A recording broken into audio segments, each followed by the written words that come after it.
SJ, welcome to Mvskoke Radio, your weekly source for tribal and community news, interesting guests and discussions, plus a local events calendar.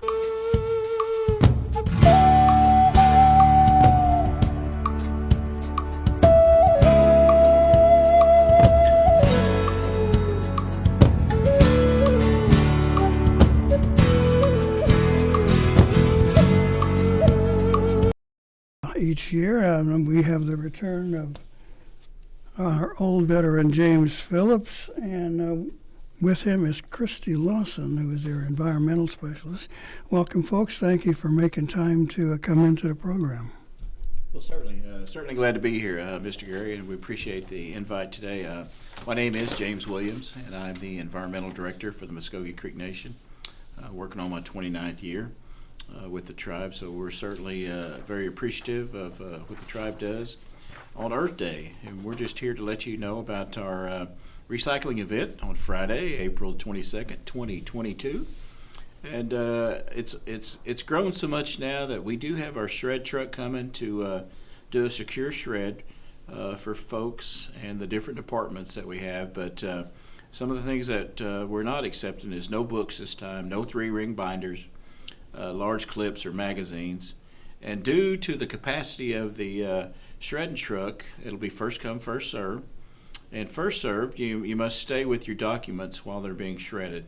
Last year we had an issue with excess paper that needed to be shredded, and the documents were pretty sensitive.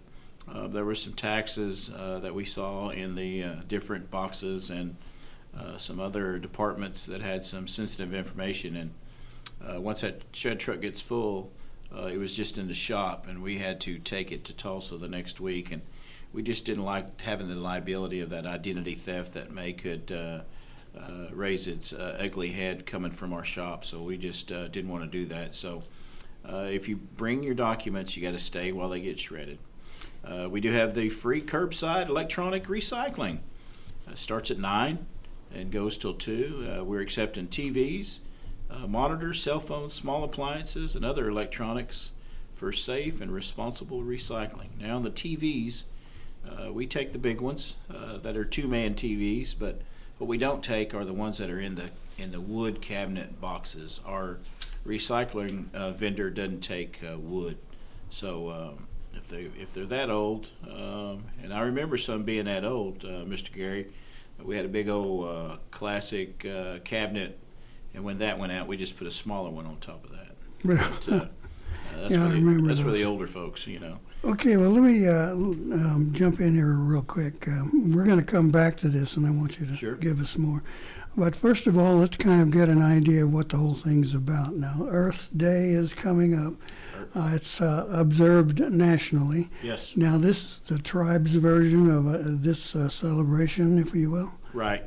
Yeah, what we do for the tribe on Earth Day is we do have this recycling event, and it's available to all our citizens. It's actually available to all the community members around Okmulgee. And so we're kind of opened our recycle doors up for everyone to come and participate. Also, I have with me Miss Christy Lawson, and she'll talk about our community cleanup just here in just a few minutes, and that's the next Friday. We were doing them on the same day, but that got stretched a little thin, recycling during the day and the cleanup in the afternoon. And by that, I had some people taking off Monday. Oh, so it gets spread pretty thin. Yeah, spread out pretty thin. But on Earth Day, it's a good day. It's a good day to remember the Mother Earth and what she's here for. And we always like to say that we're the good stewards of the land. The native people have always been good stewards from way back when, and this is just our way of trying to divert some of the landfill items that can be recycled, and we're just trying to get some people to get some buy-in with us. I know it's hard to teach an old dog new tricks, so that's why we try to educate our younger youth into recycling, because once you start recycling, you'll keep it going. But if you're an older person like myself, if you're not recycling, you're probably not going to start. Yeah. But you still have old items that you can recycle. Some of those old VCRs, we're still seeing some old VCRs from the 80s that you got in your closet that may still work, but you don't have any VCR tapes anymore. So Don't bet on that. yeah, yeah. And so some of the older stuff we've seen some old phones that had the antennas that come out. Oh, gosh. Look like a brick. Yeah, So yeah, I we get remember. some of that stuff we just, hey, that's historic. Yeah, so yeah. You're historic. Put it in the archives. Yeah. So, but that's part of our Earth Day is, oh, excuse me. We just like to give back to the community and to help us out, being good stewards on Earth Day as Native Americans always do. Well, that's a part that's always intrigued me is that as Native American people, we should feel even more of a responsibility to take care of our Mother Earth. Now, does that kind of get into you and your crew there? That's it. They're not making any more Earth. They're not making any more land. So we need to take care of what we have. At the Mvskoke Creek Nation Environmental Services Office, it's you got to have good clean air, good clean water, and good clean soil. Right. Wasn't it Will Rogers that said something like, we got to take care of the earth we got because they ain't making no more? Yeah, not making any more. That's right. That's right. And so that's kind of the way we look at it. We need to do the old Boy Scout thing and leave it cleaner than we found it. Okay, well, let's shift over here a little bit now. Krista, you are the environmental specialist, and you kind of are a newbie to this program. So tell me what's your responsibilities? Hi, yes. I am an environmental specialist with Mvskoke Creek Nation. I am also our sustainability coordinator. So I track multiple things across the tribe, different things that we do in our community, different things that we do for Mother Earth, such as doing energy audits. I track our waste and our energy usage. And I'm here today to talk about the community cleanup that we have scheduled for Friday, April 29th, 2022.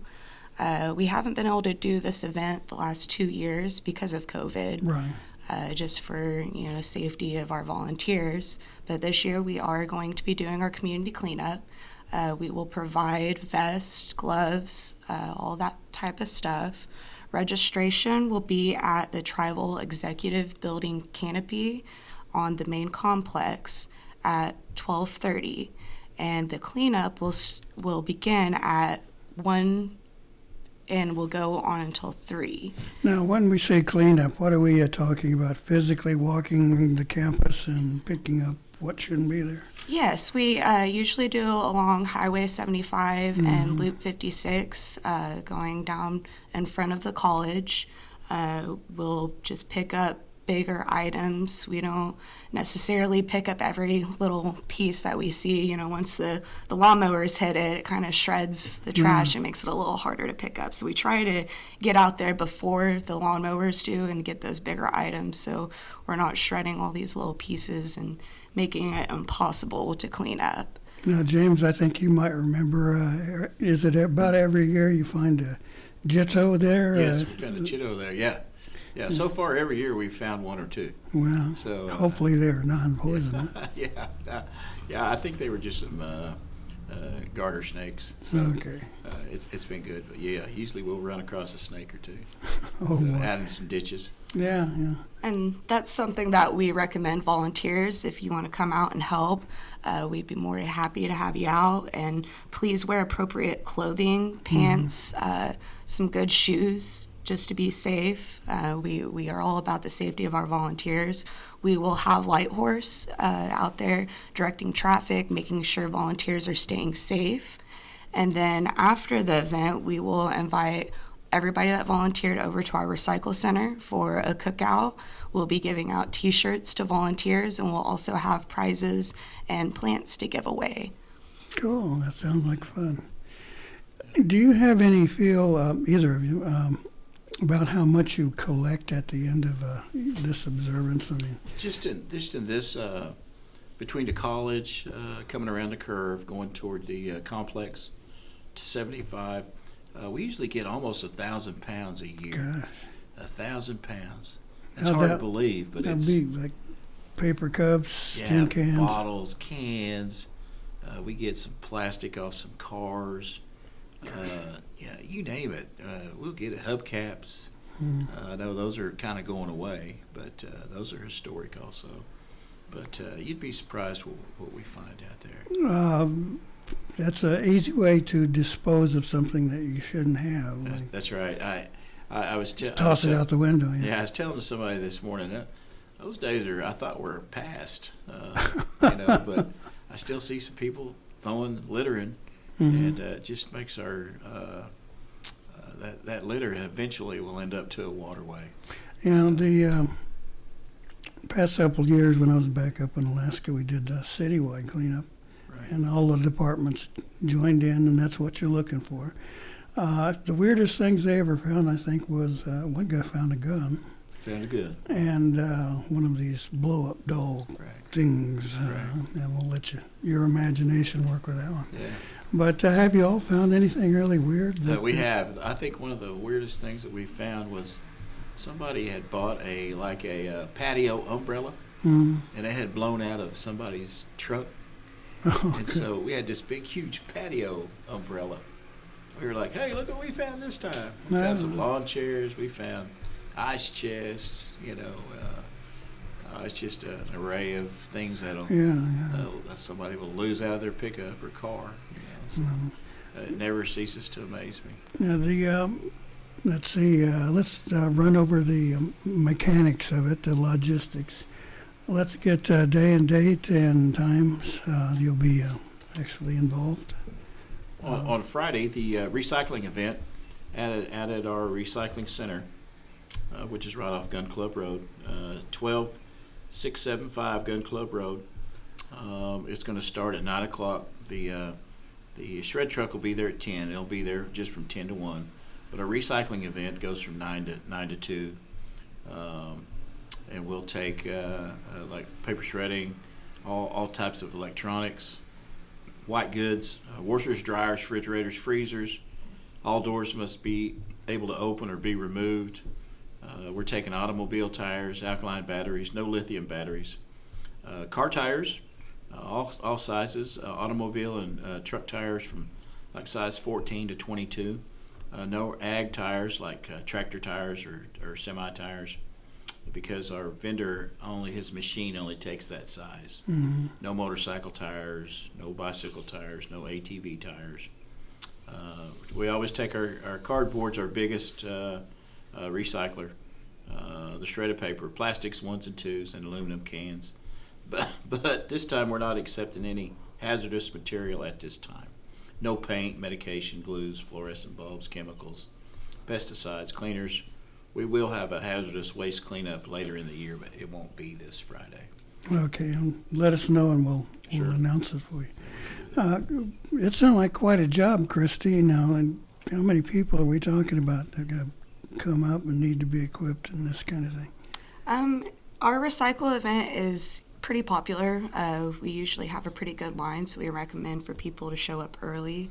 Like I said, once the shred truck is full, we tend to have to turn people away because we just don't want that liability of having their personal information. But yeah, it's a really popular event. And on the community cleanup, we usually have about 50 people. In the past, we've had up to 100. But, it's kind of died down a little since COVID. Yeah. We're hoping, though. Be careful with the use of those terms. That's right. Yeah. We're just hoping, though, that we can get the word out and have more people in our community come out and work towards a similar cause of, cleaning up the community, making it beautiful for all of us to live in. Yeah, now, do you have employee departments come out in mass or just kind of individuals? We do. We have some different departments that'll send a few people out from their department. GIS department, the conservation district, the natural ag boys will be there. Reintegration. Yeah, reintegration.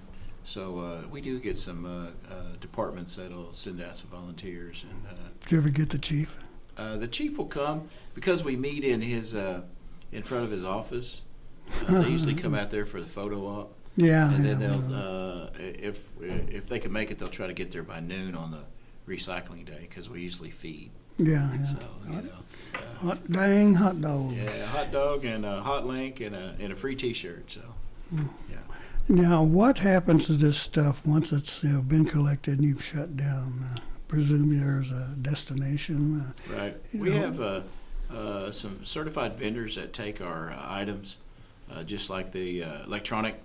We use a lady from Tulsa, Natural Evolution, which they have a crew that'll come out and disassemble whatever we bring them, and they'll try to recycle everything that they can. What they don't, they'll recycle the plastic separate. We have a place that we take our cardboard and our plastics. So everything that we receive, it's going to a good cause, and it's going to a good vendor. It's just not going to dispose of it. So Now, do you pay these vendors to remove this stuff, or We do. Do they buy it from you? Or? we are able to sell our cardboard, but some of the other stuff we're charged for. Just like the electronics, we're charged so much per ton. So It's amazing how that stuff goes out of. yeah, It becomes obsolete so fast. yeah, it is. And the shred truck, obviously, we have to pay for the shredding. It's a service that we offer 2 times a year. So, Okay. that's good stuff. Christy, now as you begin to assemble your crews, who do you suggest perhaps come out and participate? Are you looking for any particular types of people, or would you recommend that some don't come? How does that work? We welcome all volunteers. Over 18. We do have a limit, though. We want people to be over 18, just so it's a protection on our side. We want everybody to come out, though, and participate.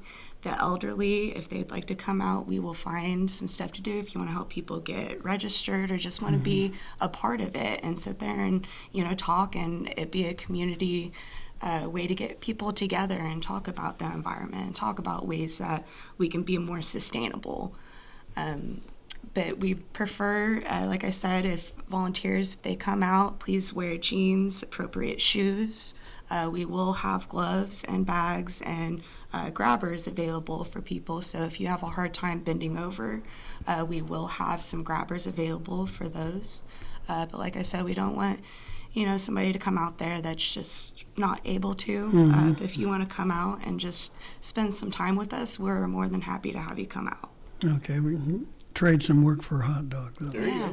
Yeah. Okay, what about the COVID protections? Are you asking people to wear masks and that kind of thing? They can if they feel comfortable. Okay. You're going to be outside, so All right, yeah. and you're not going to be right beside somebody. So we do have the transit. Mvskoke Spaniard's office has volunteered one of her buses to transport. So if you've, and I think we do have to wear a mask on that. But when you're out picking up trash, no, you don't have to.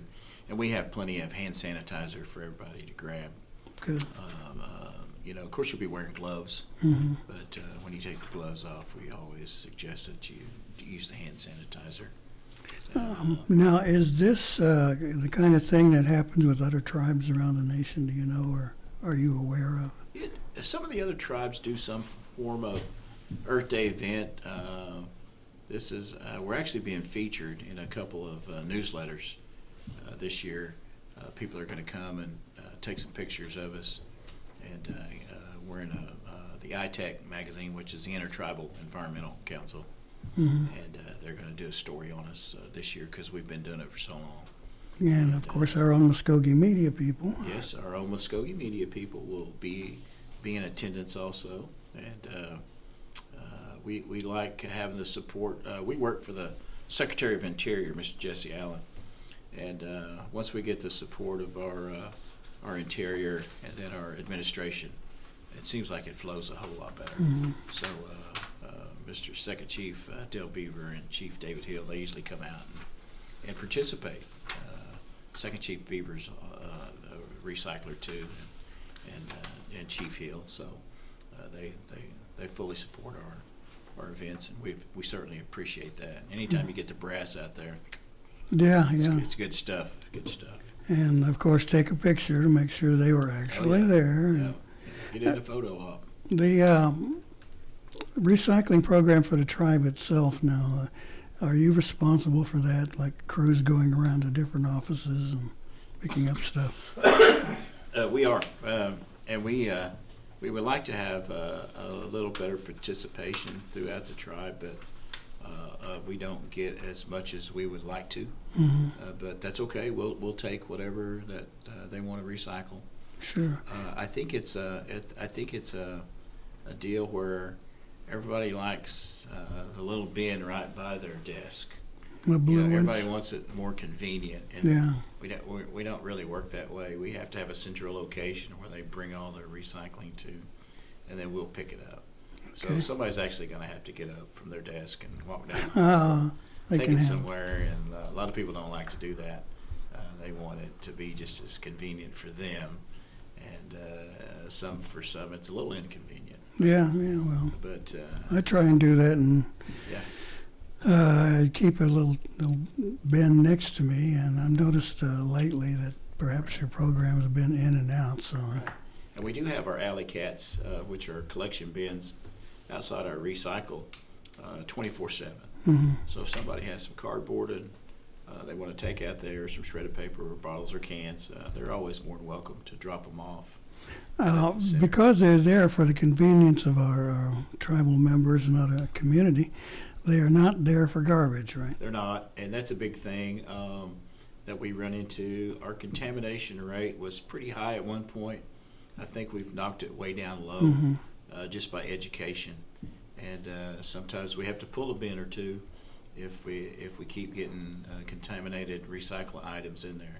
Some of them think it's trash, or we get plastic bottles that are half full of still soda or whatever. Yeah, And, or worse. Can't really use that. Empty it out. We like for them to be rinsed out, but if they can't, we'll still take it, but just Yeah. empty it out. But no garbage. Now, folks, this is a wonderful service being provided by our tribe, and so Yes. you should need to take advantage of it, but That's not right. take advantage of it. That's right. Take advantage of it. It's an excellent resource, Hmm. and so we're happy to help everyone out with that and be the collection point. But they have to help us out in a way that is some clean recycling, what we call it, not Yeah, contaminated. yeah, that just makes sense. That's what they do at home. Rinse Yeah. the bottles out. Yeah, that's right. Garbage goes in the garbage, but if it's useful, Yeah. then we'll put it in our recycle bin. Yeah, and I can't get away without mentioning some of the people that really help us out. The Okmulgee County Conservation District, they help us out with the community cleanup. Shredders Inc., does our document shredding. Fastenal, the tool outfit here in town, Southwood Drive, provides the water. And the Conservation District from the Mvskoke Creek Nation helps us out. We have GIS department that helps us out with some of the mapping and the reintegration. If you want to tell them about the reintegration, Chris. Yeah, the Reintegration Center has been really useful for us and helpful. They have a greenhouse down there in Henrietta, and we've used that in the past to grow some of the plants that we've given away at our Earth Day events.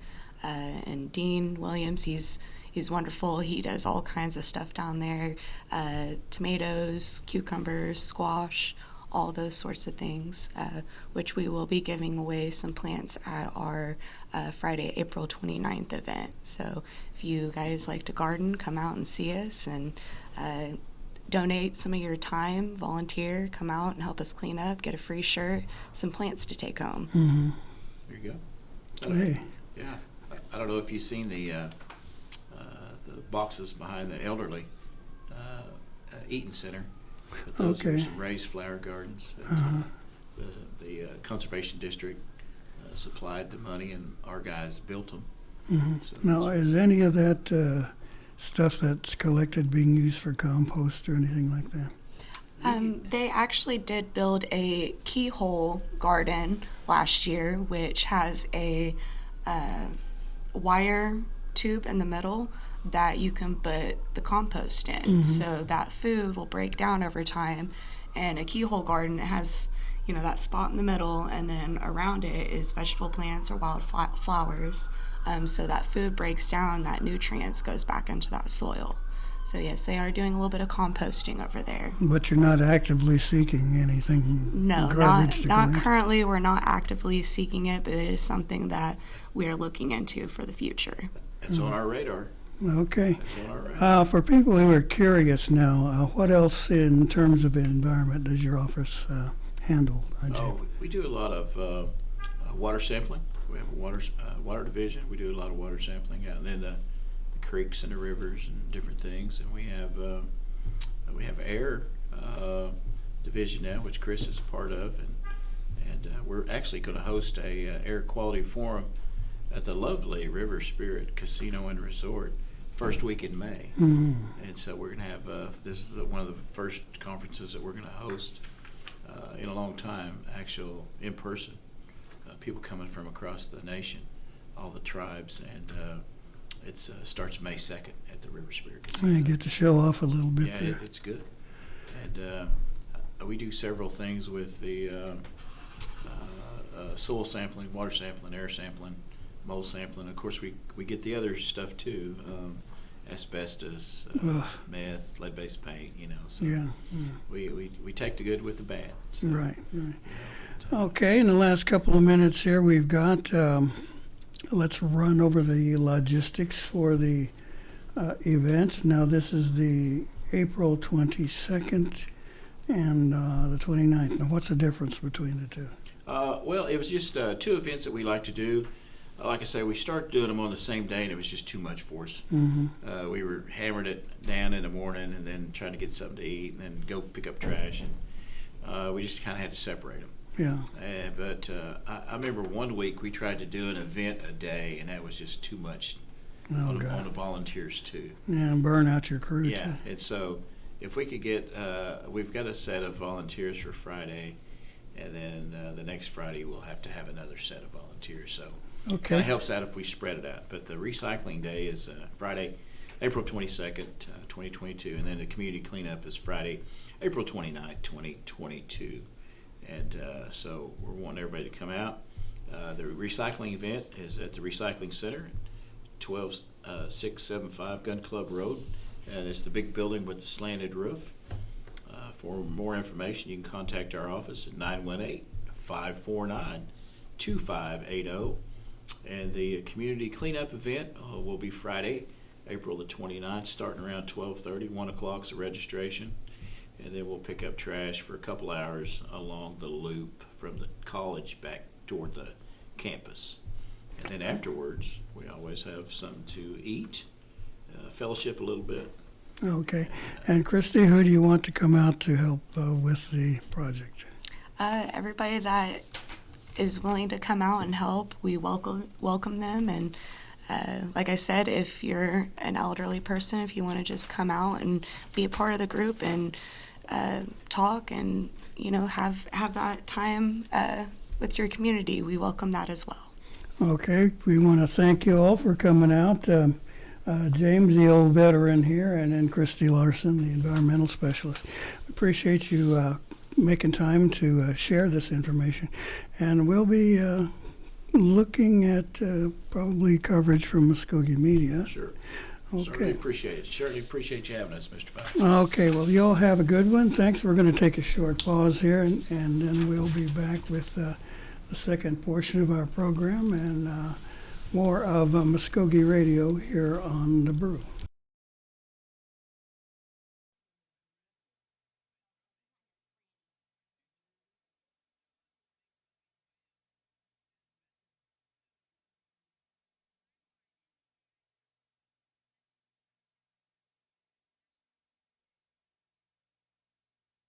Welcome back to Mvskoke Radio here on The Brew.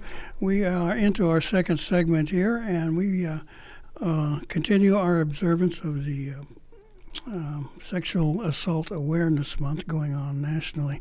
This is more of what our tribe is doing, how we're doing with that particular project, and the kind of things that they've got planned and lined up. So first of all, we have... let's see, I just wrote this down and lost it there.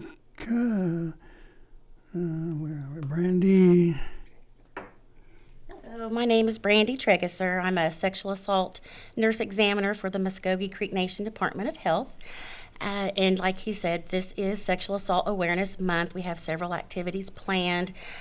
First of all, to let you know what our program does, we provide exams for people that have had sexual assault, victim of domestic violence. We also do strangulation assessments. We see children, adolescents, and adults. We provide exams 24 hours a day, 7 days a week. And we are currently at the Mulgee Hospital, and we have a room at the Okema Hospital. Okay, also joining us this morning is Shannon Buchanan. Yes, Shannon Buchanan. I'm the project manager for the Mvskoke Creek Nation Family Violence Prevention Program. Okay, since this is going on nationally and we're raising, the issue and topic among as many tribes as possible in our greater community, what is the tribe focusing on? What's your mission here? What do you hope to achieve? So the Family Violence Prevention Program, what we are hoping is to provide advocacy and support for victims and survivors of sexual assault of all ages. We have child sexual assault specific advocate. All of our advocates in our office are trained to work with families and caregivers of child sexual assault victims. We would like to see more offenders to be held accountable.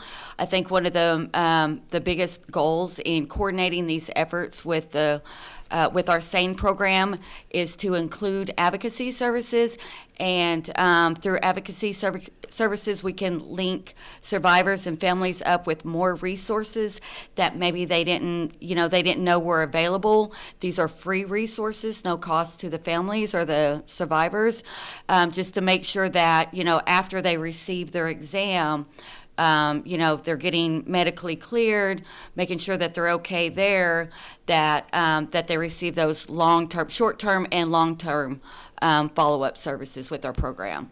Have you assembled any numbers or any feel for the size of the problem that affects our tribe? So I did pull some statistics from our program specifically. So, as with the reservation ruling from July of 2020, we have seen it's not that, that there's really been an increase in sexual assaults or child sexual assaults or even domestic violence incidents. It's just that now we are seeing more of those cases and referrals coming through the tribe, coming through the federal system. So with our program, we are seeing an increase in victims and survivors that we are able to serve. So our program works with everyone regardless of tribal affiliation. We always have, and we've always worked to coordinate efforts with our state partners as well. But now that things have kind of shifted back to the tribe and we have Light Horse responding to more of these calls, we are seeing increases in SANE exams, and we are seeing increases in calls for domestic violence and sexual assault requests through our program. So, I pulled some numbers this morning, looking at 2020, which is when the reservation ruling came down. Through 2021, we did see a 53% increase overall in SANE exams, that's adult and pediatric exams, and we've seen a 31% increase in child sexual assault exams. I also looked at the numbers for our Native victims versus Native perpetrators, and we are seeing, for the most part, consistently that our child victims are being perpetrated against by non-Indians, and then the same with our adult victims. So for 2020, I showed that there were 38% of the child sexual assault exams that came through our program were Native American victims, and 0% of those were American Indian perpetrators. And then 29% were Native victims, and 0% of those were American Indian perpetrators. So what we're seeing is a large number of our Native, people on our reservation being perpetrated against by non-Indians. 2021, we had 51% of our child sexual assault victims were Native American, then 25% there were American Indian perpetrators, and then 53% of the adult exams were Native, and then 5% were American Indian perpetrators, which I think that increase would be also, having those, if whether the child is Native or not, we're seeing more Native perpetrators, being prosecuted or coming through, their victims are coming through. But this was just a comparison on our Native-only victims. Let me ask you about the McGurk ruling has figured into so many things. Do you think this change in your numbers there is due to that law being enacted and having to broaden those horizons? Yeah, absolutely. Because, prior to the reservation ruling, our program has, worked really hard within the reservation to coordinate with state and tribal law enforcement. We've had processes in place with our own light horse police for when they're responding to calls, whether it be for domestic violence or sexual assault, to coordinate through our program. And, before the ruling, we didn't see very many calls. We didn't have very many protective orders going through tribal courts. Now that our light horse police are responding to a majority of these, we're seeing a lot more of these calls. They're calling our program. They're putting victims in contact with our program. A majority of the time that might be, on scene at that initial response with patrol. And then if not, we also have investigators that are following up and making sure that that these victims and survivors are being put in contact with victim advocacy services. So we're seeing more, we feel like we are seeing more citizens within our reservation as a whole getting access to services through our program. So because of this ruling, then you're seeing larger numbers. We are seeing larger numbers. Now, I always have to ask, is this because now there's a reporting system or the problems are getting bigger? Do you have a feel for that? No, I don't. The problem's not necessarily getting bigger. I would think that, of course, through the pandemic, with people being quarantined together, there's likely, and kids being home out of school, so there was likely an increase in domestic violence in the home, or even access to children for child sexual assault.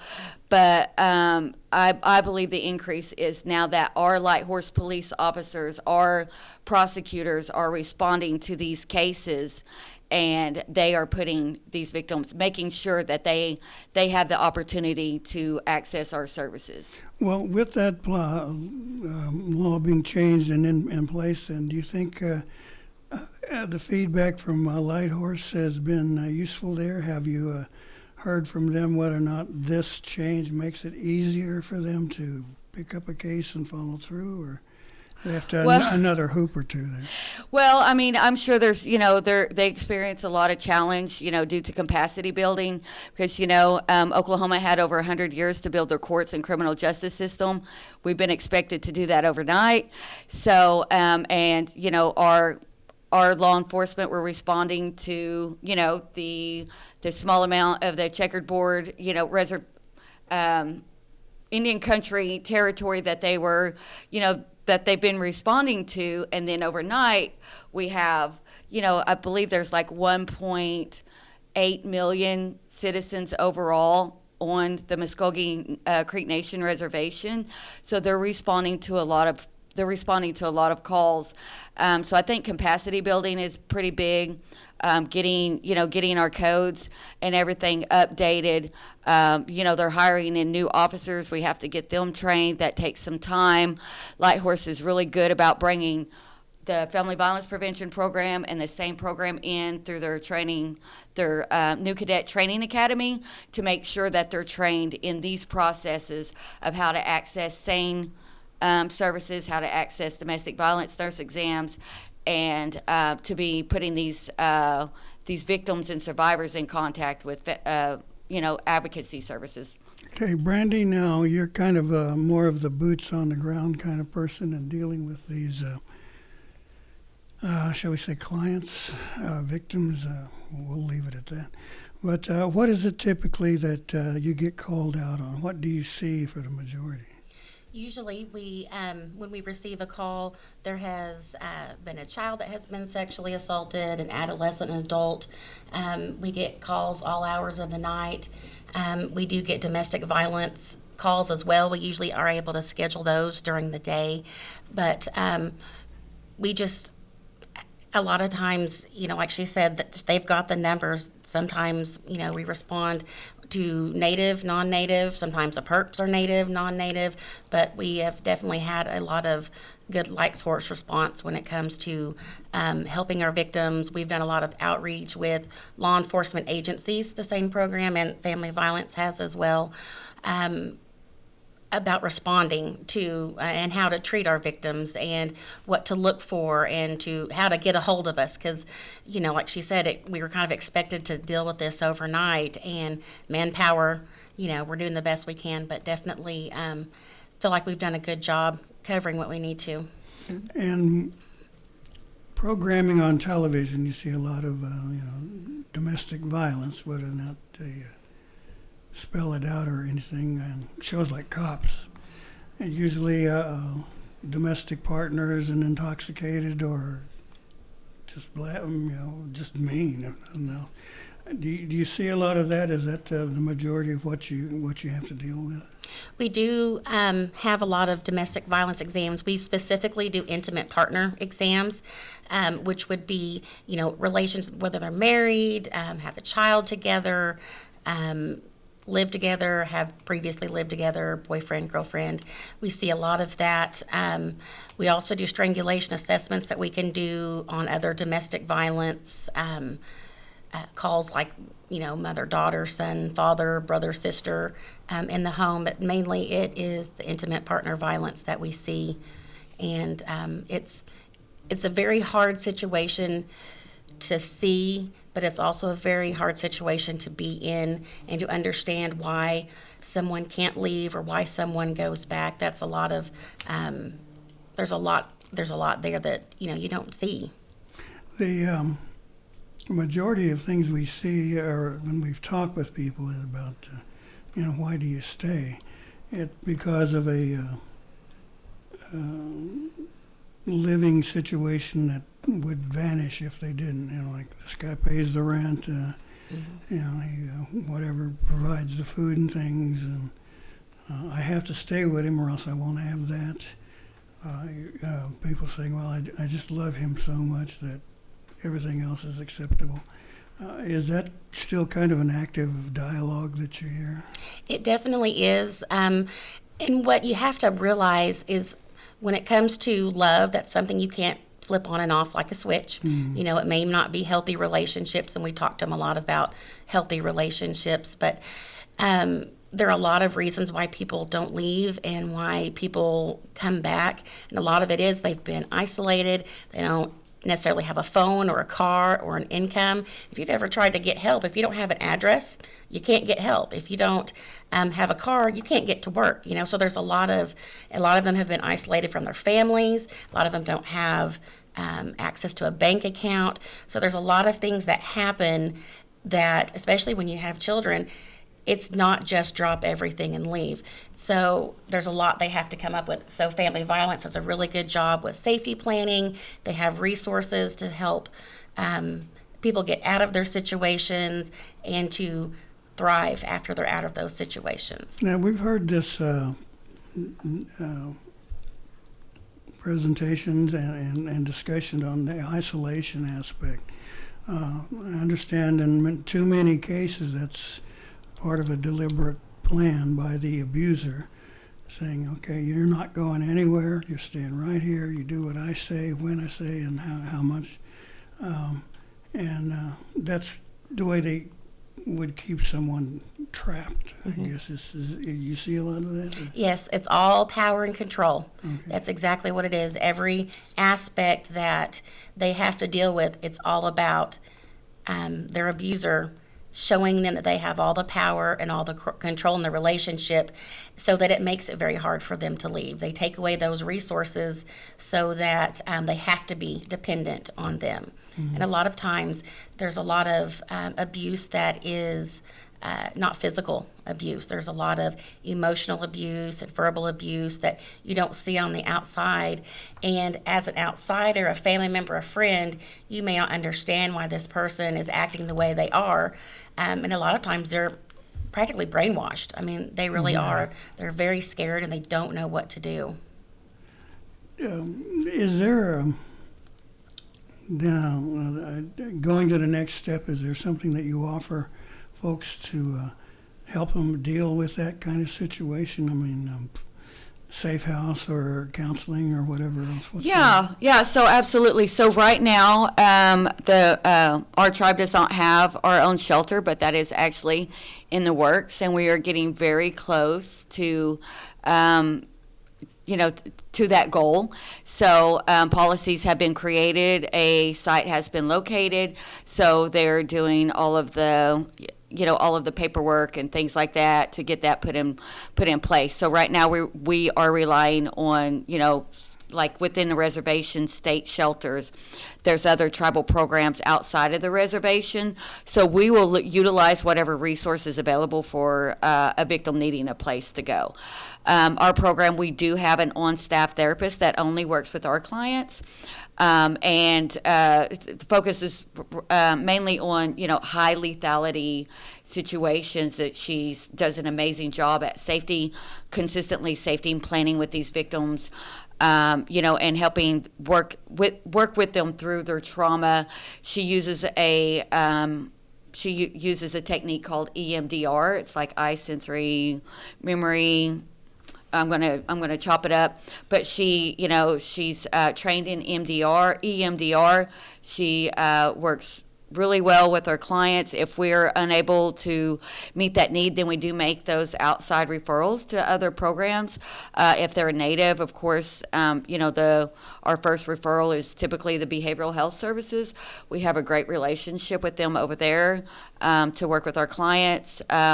We don't have a therapist for child trauma therapy. So we do make those referrals to behavioral health because they do have child trauma therapists.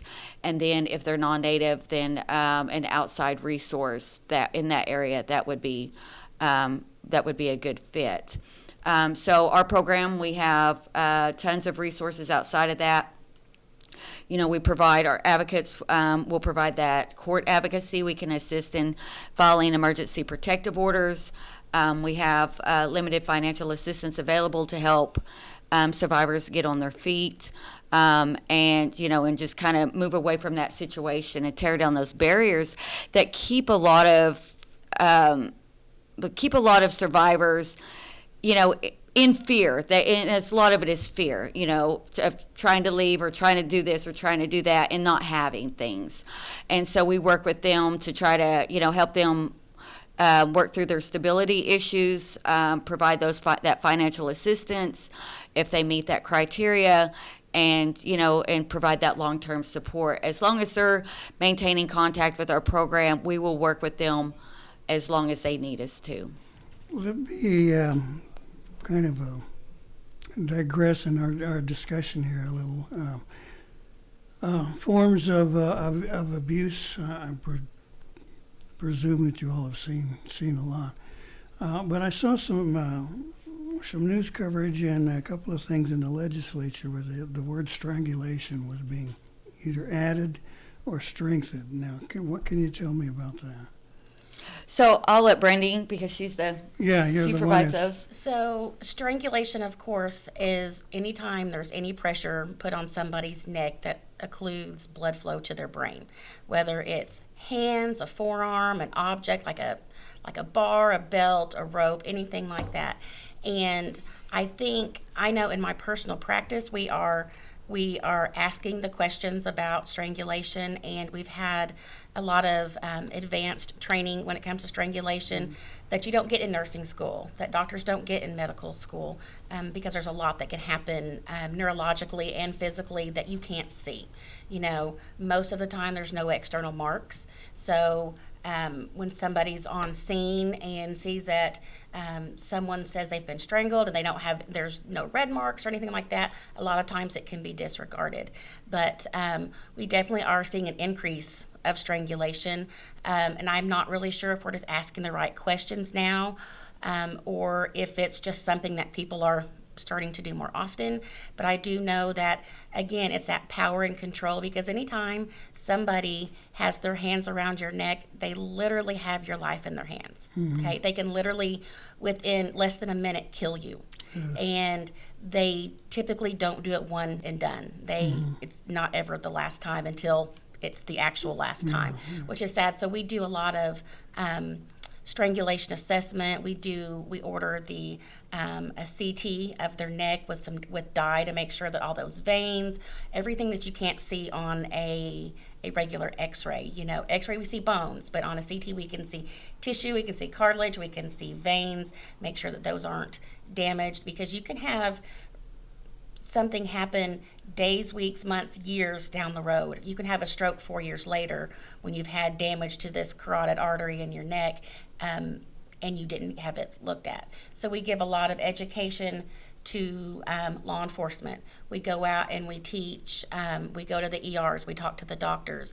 We talk a lot to our patients about strangulation and what to look for, what's an emergency, what we can do. So it's definitely something that is much more important than what you could even imagine. So I'm really glad that we've had that training. Vanessa Phillips, she is our program manager. She has set us up with law enforcement agencies to go out and tell them, like at the new academies and all that, how important that is and how important it is to make those calls to our services so that they can get taken care of. Is this offense now classified as a felony, or as it Yes. always has been? Yes, it is. So there are some pretty stiff penalties Right. if you put your hands on someone. Right. Yeah, and Gary, I do want to point out that our SAME program, we're proud of the SAME program. They're amazing. And the SAME program had worked to implement a strangulation protocol within a hospital. There's only 3 hospitals that I know of within the state of Oklahoma that actually have strangulation protocols in place. That is the Chickasaw Nation. They only see tribal citizens, and then our 2 hospitals in Okmulgee and then Okemah, which are community hospitals. No other hospitals in the state of Oklahoma that I know of actually have strangulation protocols in place. To where these victims are, when they've reported strangulation, that the ER staff, they have things that they have to, they start doing to make sure these victims are okay, which include that CT angiogram. Okay, now in the last couple of minutes of our program here, what things do you have on your agenda? Do you have some events? Yes. So the Family Violence Prevention Program on April 22nd, we have, for Sexual Assault Awareness Month, we have an honor walk. It's at 10 a.m. At the walking trail behind Light Horse. So we will be walking to show support for survivors of sexual violence and to renew our commitment to increasing safety. April 27th is Wear Denim Day. So citizens and community members are encouraged to wear jeans to bring awareness to victim blaming and destructive myths that surround and perpetuate sexual violence. I did forget to say on April 22nd is also Wear Teal. Teal is is the color to raise awareness for sexual assault. So then on April 29th, we have a community awareness scavenger hunt. This is from 11 a.m. to 2 p.m. at the College of Mvskoke Nation Student Services Building. It will be come and go. You can join us on a hunt to learn more about sexual assault and domestic violence and how to increase safety on our reservation. Once you complete the scavenger hunt, you can earn a hoodie, and of course that's while supplies last. And then we also want to recognize that April 24th through April 30th is National Crimes Victims Week, and we will be having an event at the Mound Building in honor of crime victims. So this will be Tuesday, April 26th at 3 p.m. We'll be on the south side of the Mound Building. This will include Family Violence Prevention Program, Light Horse Police, the Office of the Attorney General, our SANE program, the MCN Children and Family Services, our Adult Protective Services, our District Court, and the Behavioral Health and Substance Abuse Services. Okay, now a couple of things in the last minute or so. If someone was interested in your program or your services, how do they get in touch with you? And how do they overcome perhaps a fear of doing that? Okay, so yeah, our number is 918-732-7979. You can call 24 hours a day, 7 days a week. We always have someone, a trained advocate, to answer that call. You can also call that number if you're needing a sexual assault exam or a domestic violence exam. And when you call our program, everything in our program is completely confidential. We cannot provide your information to anyone, so if you're afraid someone's going to find out, we can never confirm or deny any contact. You can, if you're scared to call and you just kind of want to find out more about, what services we offer, you don't even have to call and tell us your name. You can call and ask questions. We'll talk back and forth with you, try to find out, things to see what, resources that may be available to you. And then when you get ready, you can call to access services, and we're so flexible, and we just try to, just take that trauma-informed approach and work at the victim's pace. Okay, Brandy, in the last 30 seconds, what sort of encouragement would you send out to someone who's in need of this kind of help? I would just strongly urge you to reach out to us. We do our best to make sure that you are safe, everything's confidential, and we will get you the services that you need. If you have a friend, a family member, someone that needs help, still reach out to us, and we can maybe walk you through that process, because there's hope. This does not define you. This is something that you can recover from, but it's very hard to do that on your own. Mm-hmm. So we have services, and that's why we're here. We want to help and bring awareness. Okay, phone number again, one more time. 918-732-7979. Shandy, sure. Shannon, thank you. And Brandy, thank you all for coming in and sharing this information. Thank you for having us. Hopefully, we'll do our bit to maybe help you deal with this problem. Appreciate it. Thank you for having us. Thank you. Okay, now we'd like to thank everyone for listening in on our program today. We're going to be looking, hopefully, in the not too distant future about the plans for the festival. It's coming back this year, and what have we got lined up and what do we don't have lined up? The administration's being pretty mum about that at the moment, so things are still in the works, and so we hopefully will have some information to share. So once again, Mado, Mabo Hedget Scott, Gary Fife, Jehovah Jifkados.